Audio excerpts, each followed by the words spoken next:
धीरेन्द्र शास्त्री, हिंदू राष्ट्र कैसे बनाओगे?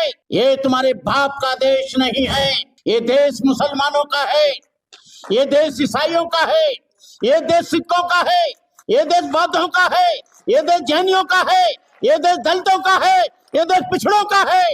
ये तुम्हारे 2% लोग इस देश को हिंदू राष्ट्र बनाएंगे तो मैं सोचता हूँ इस देश के टुकड़े हो जाएंगे। खालिस्तान की मांग करते हैं तो जेल के सींचों में ठोक दिया जाता है और बाबा लोग बेलगाम हो गए। ये लोग हिंदू राष्ट्र की बात करते हैं तो ये आराम से इनका सम्मान किया जाता है। ये हिंदू राष्ट्र ना बने इसके लिए इकट्ठे हुए, इज्जत आबरू की लड़ाई के लिए हम लोग इकट्ठे हुए हैं।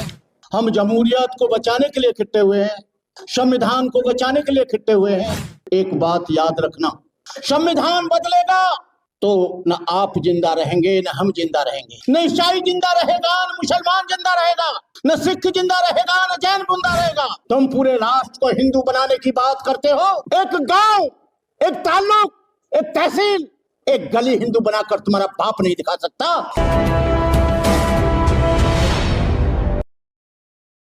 मैं अपनी बात यहां से शुरू करूं।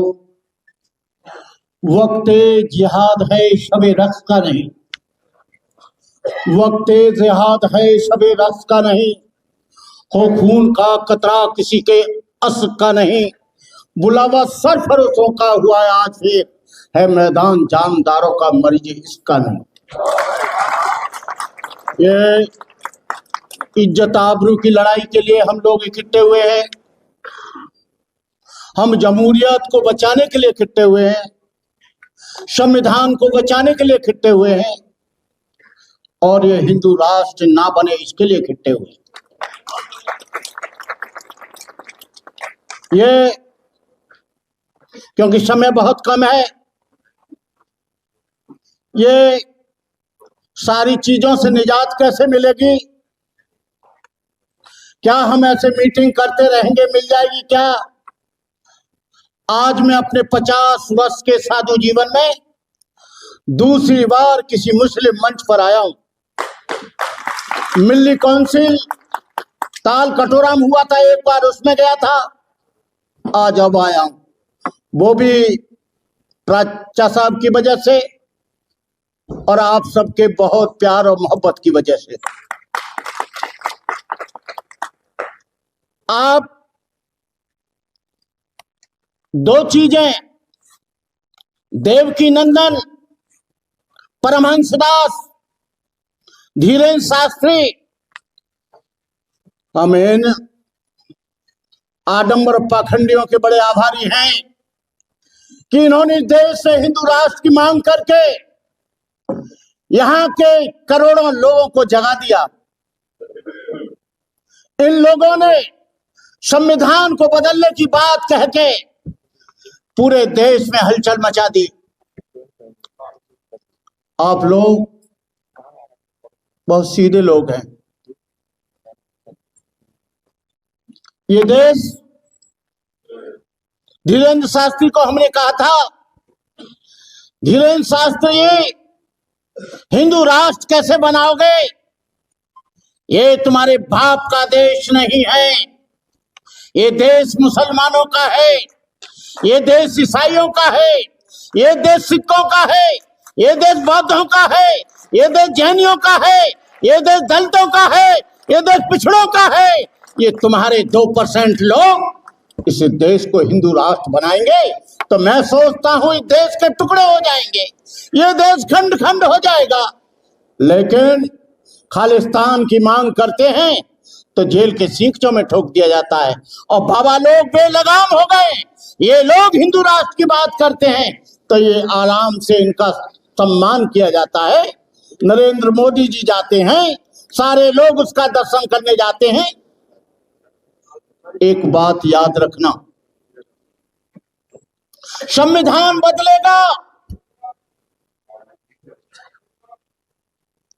तो न आप जिंदा रहेंगे न हम जिंदा रहेंगे, न ईसाई जिंदा रहेगा न मुसलमान जिंदा रहेगा, न सिख जिंदा रहेगा न जैन जिंदा रहेगा। और मैंने तो शास्त्री जी से कहा था, मैंने कि शास्त्री जी यहाँ हिंदू बिंदु कहीं दिखाई देता नहीं, हिंदू है नहीं। तुम पूरे राष्ट्र को हिंदू बनाने की बात करते हो। एक गांव, एक ताल्लुक, एक तहसील, एक गली हिंदू बनाकर तुम्हारा बाप नहीं दिखा सकता। कहीं से पूछोगे कि यहाँ हिंदू रहते हैं क्या, लोग कहेंगे यहाँ हिंदू तो नहीं रहता, यहाँ पर चमार रहता है, यहाँ पर महार रहता है, धोबी रहता है, लुहार रहता है, कहार रहता है, सुनार रहता है, काछी रहता है, अहिर रहता है, गड़रिया रहता है। हिंदू जात की जात, जात में जात, जैसे केरा के पात, पात में पात। यहाँ कोई हिंदू बिंदु नहीं है। और ये यहाँ पर ईसाई है और मुसलमान रहता है, सिख रहता है और तमाम मजहब के और लोग रहते हैं। लेकिन मुस्लिम भाइयों से मुझे शिकायत है, वो मैं चूकूंगा नहीं। जब आपकी लड़ाई होती है, जब आपके ऊपर दंगे होते हैं, जब आपके ऊपर अत्याचार होता है, तो दलित और पिछड़ा वर्ग चुपचाप रहता है। और दलित और पिछड़े वर्ग पर जुल्म होता है तो आप चुपचाप रहते हो। एट्रोसिटी एक्ट को बदला गया। एट्रोसिटी एक्ट की दलित समाज के लोगों ने लड़ाई लड़ी। 12 बच्चे, दलित बच्चे, वो भी जाटव बच्चे, चमार बच्चे कुर्बान हो गए। एक भी उसमें और कोई नहीं मरा। मैं जानता हूं कि देश की आजादी में मुसलमानों का बहुत बड़ा योगदान है। आप देख लीजिए इंडिया गेट पर, वहां पर सबसे ज्यादा यदि शहीद हुए हैं तो मुसलमान लोग हुए। ये मदरसाओं को कहते हैं कि आतंकवाद के अड्डे हैं। ये आतंकवाद के अड्डे होते तो मौलाना आजाद जैसा देशभक्त इस देश में पैदा नहीं होता। यदि ऐसा होता, ये मदरसे यदि आतंकवादियों के अड्डे होते, तो अब्दुल हमीद जैसा जो पाकिस्तान के टैंकों पर पेट से बम बांधकर कूदा, अब्दुल हमीद पैदा नहीं होता। जिस देश ने इसके लिए बहुत बड़ा लॉन्चर बनाया, रॉकेट लॉन्चर जो तुम देख भी नहीं सकते थे, उसके हमारे आदरणीय अब्दुल कलाम जी ने बनाया। अब्दुल कलाम जैसा राष्ट्रपति नई देश में हुआ है न होगा। उस व्यक्ति ने अपनी सारी संपत्ति देश के नाम कर दी। 1 रुपया तनख्वाह लेता था, उसने अपनी पेंशन को भी राष्ट्र के नाम कर दिया। जब इस देश में लड़ाई चल रही थी, ये 1962 की बात है, आपको बताएं कि जवाहरलाल नेहरू, पूरा देश का खजाना खाली हो गया था, चाइना से युद्ध चल रहा था, लेकिन निजाम हैदराबाद ने 60 टन सोना भार कर इस देश की आजादी के लिए, इस देश की आबरू को बचाने के लिए, इस देश की इज्जत बचाने के लिए उसने कुर्बान कर दी अपनी सारी संपत्ति। मैं कहना चाहता हूं, प्राचा साहब, आप यहां नुमाइंदगी करते हैं। मैं चाहता हूं दलित मंचों पर आप भी आए, भीड़ के साथ आए, और मुस्लिम मंचों पर हमको भी बुलाएं। ये आदान प्रदान होना चाहिए, तब हम देश में संविधान को बचा पाएंगे। आपकी औकात नहीं है कि आप संविधान को बचा लें, हमारी भी औकात नहीं है कि संविधान को बचा लें, पिछड़े वर्ग की भी औकात नहीं है संविधान को बचा ले, सिखों की औकात भी नहीं है संविधान को बचा ले, ईसाइयों की औकात नहीं है संविधान को बचा ले। संविधान बचेगा, ये सारे अल्पसंख्यक, SC ST और पिछड़ा वर्ग एक मंच पर आएगा। ये 3% रह जाएंगे, इनका बाप हिंदू राष्ट्र नहीं बना पाएगा, इनका बाप संविधान नहीं बदल पाएगा। तो मेरा आपसे गुजारिश है, मेरा आपसे निवेदन है, मेरा आपसे आग्रह है कि आप, ये वक्त आ गया है, हम सब लोग एक मंच पर आकर इस देश को, और सबसे बड़ी बात है प्राचा साहब, आप तो पढ़े लिखे आदमी हैं, तकीर रजा साहब, आपको बता दूं, न्यायपालिका उनकी है, कार्यपालिका उनकी है, विधायिका उनकी है, मीडिया उनका है।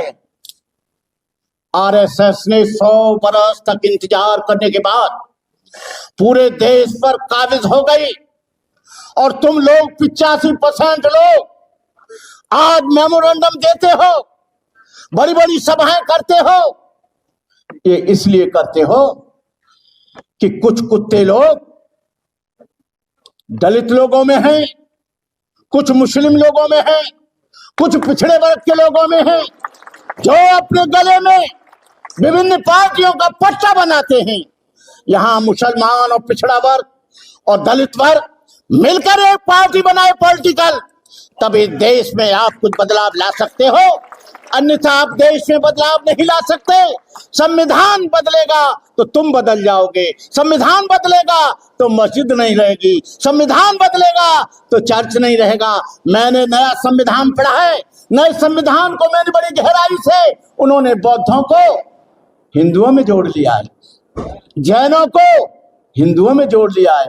सबसे ज्यादा कहर उनका है तो ईसाइयों पर और मुसलमानों पर। हमारी कोई ज्यादा मुसीबत नहीं होगी, लेकिन इसलिए हमने कहा था, आरएसएस का आदमी कल आया था, यदि हिंदू होता बौद्ध धर्म तो डॉक्टर अंबेडकर हिंदू धर्म को लात मारकर वो बौद्ध क्यों होते?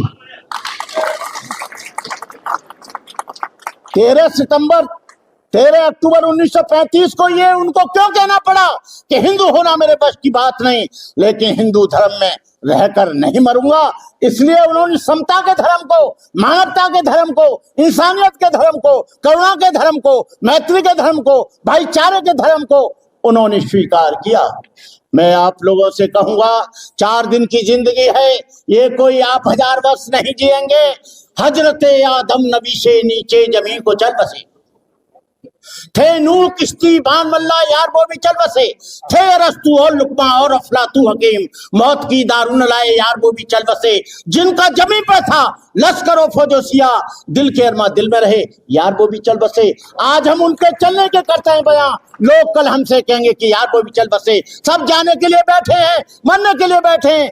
अपने जीवन में कुछ ऐसा कर जाओ जो आने वाली औलादें, आने वाली संतानें आपका और ये देश हमेशा याद करे।